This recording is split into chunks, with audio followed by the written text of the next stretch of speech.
باللہ من الشیطان الرجیم بسم اللہ الرحمن الرحیم۔ جی پیارے حج صاحبان،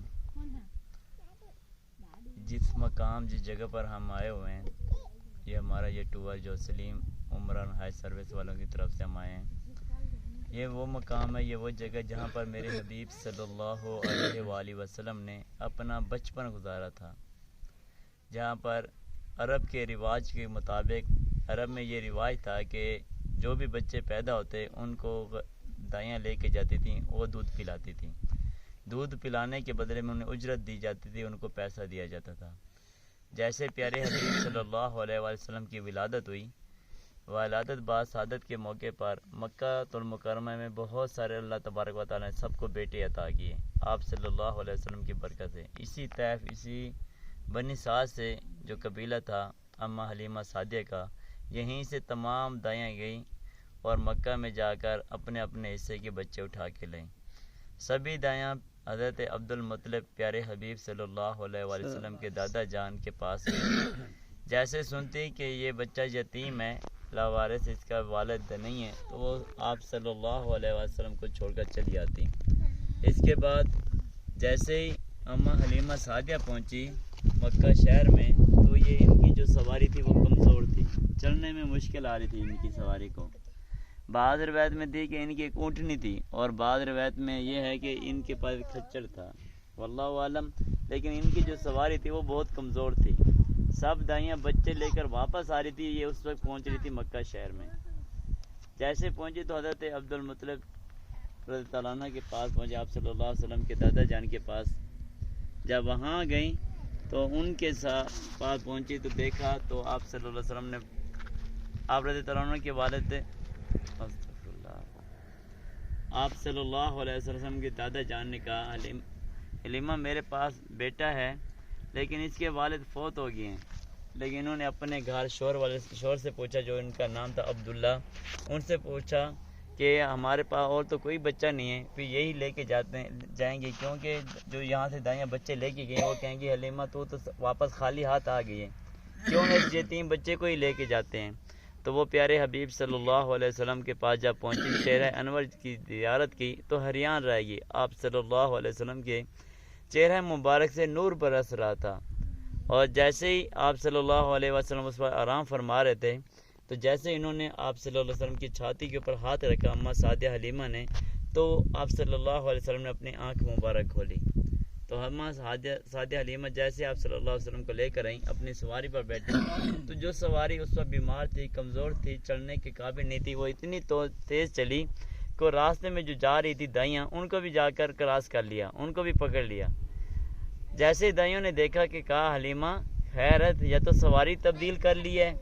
یا آپ کا سوار تبدیل ہو گیا، کیا مسئلہ ہے؟ آپ کی سواری تو اتنی کمزور تھی کہ ہم بچے لے کر واپس آ رہے تھے، آپ جا رہی تھی، اور ابھی ہم نے کچھ سفر طے کیا اور آپ ہمارے سے پہلے پہنچے ہیں،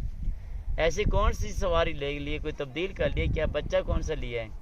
تو اماں سعدیہ حلیمہ سعدیہ فرماتی ہیں کہ میں نے ان کو کہا، میں سواری تو تبدیل نہیں کی، لیکن جو سوار لائی ہیں وہ بڑا برکت والا ہے، اس کی برکت اتنی زیادہ کہ یہ جو کمزور سواری تھی، یہ چلنے کے قابل نہیں تھی، یہ بھی تیز چلنے لگی۔ تو جیسے آپ رضی اللہ عنہ یہاں پر لے کے آئی اماں سعدیہ حلیمہ اپنے گھر میں،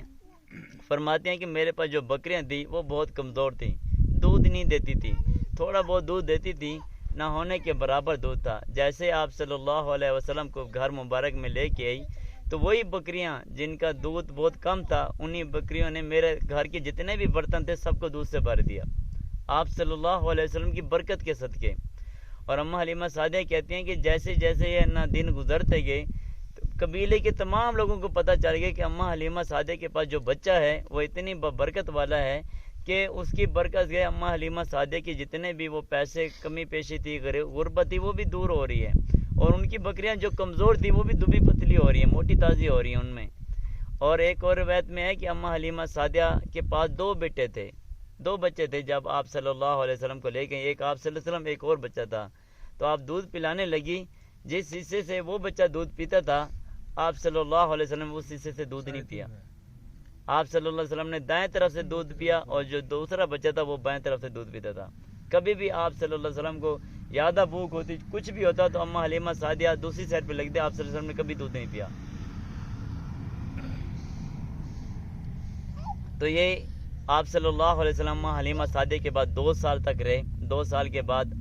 پیارے حبیب صلی اللہ علیہ وسلم کو اماں آمنہ رضی اللہ عنہ لینے آئی، تو اماں حلیمہ سعدیہ نے کہا ہمیں 1 سال اب اس بچے کو اور رہنے دیں، ہمیں ان سے بہت محبت ہے، ان کی وجہ سے ہمارے گھر میں بہت زیادہ برکت ہے، قبیلے میں پورے قبیلے میں ان کے نور کی برکت آ رہی ہے، تو آپ 1 سال اور رہنے دیں۔ 1 سال اور آپ صلی اللہ علیہ وسلم اماں حلیمہ سعدیہ کے پاس رہے۔ اس وقت آپ صلی اللہ علیہ وسلم چلنے پھرنے کے قابل بھی ہو گئے تھے۔ جو ان کے دوسرے بھائی تھے اور بہنیں تھی، ان کی بہن ایک شیمہ تھی جو آپ صلی اللہ علیہ وسلم کو اپنی گود میں اٹھا کے پھرا کرتی تھی۔ جب غزوہ حنین ہوئی تھی، غزوہ حنین کے موقع پر آپ صلی اللہ علیہ وسلم کی یہ جو بہن تھی، منہ بولی بہن، رضائی بہن، ان کے شوہر کو گرفتار کر لیا گیا تھا غزوہ حنین کے موقع پر۔ تو جیسے ان کو پتہ چلا کہ وہ محمد وہی ہیں جو میرے ساتھ رہ کر اماں حلیمہ سعدیہ کا دودھ پیا کرتے تھے، تو آپ صلی اللہ علیہ وسلم کی یہ بہنہ وہاں سے چلی اور آپ صلی اللہ علیہ وسلم کی بارگاہ میں پہنچی۔ جیسے خبر ملی کہ آپ کی بہن رضائی بہن ہے یہ، تو آپ صلی اللہ علیہ وسلم کھڑے ہوئے اور اپنی کملی والی چادر بچھائی اور کہا بہنہ ادھر بیٹھو۔ آپ صلی اللہ علیہ وسلم نے اس کے قبیلے کے جتنے بھی لوگ تھے سب کو چھوڑ دیا اور ساتھ ان کے شوہر کو بھی چھوڑ دیا۔ یہ بہن کا قدر کتنی ہے، ایک رضائی بہن کی آپ صلی اللہ علیہ وسلم نے اتنی قدر کی، سوچیں جو آپ کی سگی بہن کی اس کی کتنی قدر ہوگی۔ تو پیارے حبیب صلی اللہ علیہ وسلم نے یہیں پر رہا تھا، جب یہاں پر بکریاں چرا کر لے جاتے تھے تو بعض روایت میں ملتا ہے کہ آپ صلی اللہ علیہ وسلم صرف جا کے کسی درخت کے نیچے سو جاتے، جتنی بھی بکریاں تھیں وہ آپ کی چاروں طرف گرد گھومتی رہتی، آپ صلی اللہ علیہ وسلم کا دیدار کرتی رہتی۔ بکریوں کا چڑھنا ختم ہو گیا تھا، وہ صرف